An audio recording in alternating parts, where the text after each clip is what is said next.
a COE school, so Church of England school, and he was upset about sort of having to go to the chapel. So it was obligatory for him to go to the chapel, do the prayers. So at the age of 14, Dawkins said to the teachers and got his parents involved, said, look, I don't want anything to do with this religion. And so they're already sort of, for me, maybe a sign that at a young age of 14, when he hasn't done all this research that he's done now, something very much against religion. Now, the other interesting thing about Dawkins is that when he was 9, it was reported that he'd received some sexual abuse from a Latin teacher who was connected to the church. So again, these are events that would probably turn anyone against a religion, and so that's an example of perhaps where you can look at it. And like I say, these aren't clear-cut cases, and we're all different, and we're all affected by things in different ways. But I think Dawkins early on there's a clear case that he perhaps his hatred towards or resentment towards religion was pre all of this studying that he did. Does that make sense? You know, you built up a very powerful image, I think, in the minds of everybody, that a 14-year-old Dawkins who's showing this brazen, bold opposition to religion, he doesn't have the nuances of the Cambrian explosion and natural selection's creative power, and it all seems pretty much like, it's just reverse engineered, that he's already pretty much set in his ways. Yeah, that's right. It was almost like he searched for that way. It's not like he got two arguments together and thought, well, this one is stronger than this one. Yeah, I think it's clear to see. And we'll talk about a couple more. Okay, but just to a point on that, I didn't know that he went through this Latin teacher who, I mean, it's in biographies. Stuff.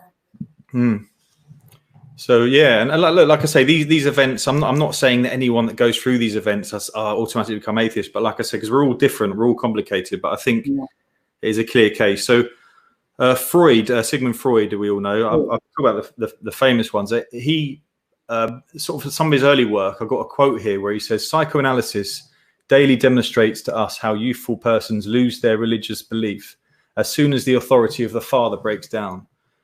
So Freud is saying there that when a young person loses respect for their father, it can then become very hard for them to actually develop a faith for. So really, we're talking about a link between the earthly father and the heavenly father. Do you know what I mean?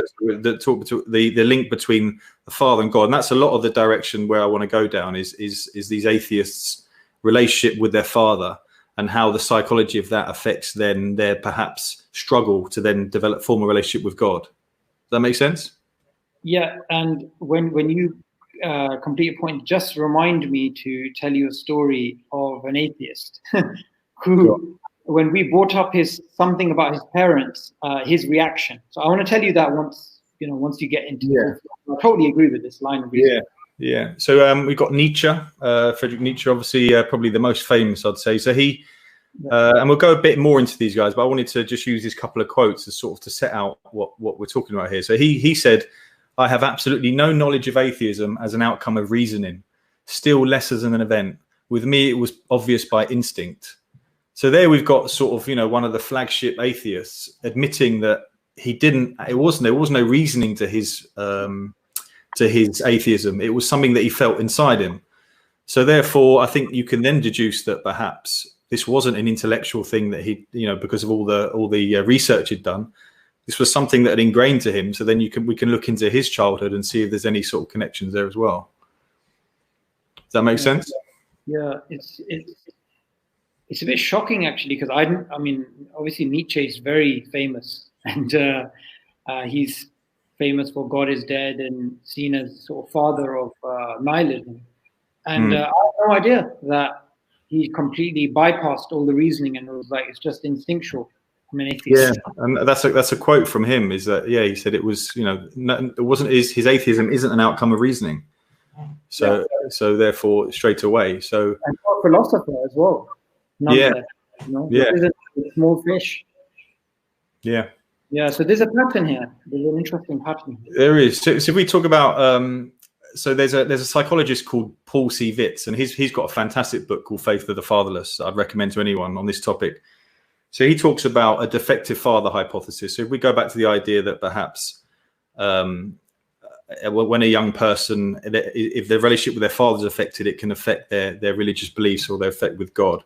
So he puts it into three categories. He puts it into an abusive father, a father who's not around, who's not present, and also a father who passes away. Yeah. So with a lot of the famous, so if I go through some of the names and then we'll talk about them. So Nietzsche, Hume, Russell, Sartre, Camus, Schopenhauer. These are all famous atheists that their fathers had passed away from a young age. So David Hume, his father died at 2. Bertrand Russell, his father died at 4. Sartre's father died when he was nearly 2. Camus 1, and Schopenhauer's father committed suicide when he was young. Whoa. Nietzsche, father, passed away at 4. So, and like you said, Nietzsche is someone who. Go on. Whose father committed suicide? So that was Schopenhauer. Schopenhauer, right? Okay, because that just reminded me of a friend I had at school, and he was a militant atheist, which again is not really is rare even at that age, and his mum actually committed suicide in front of him as a child.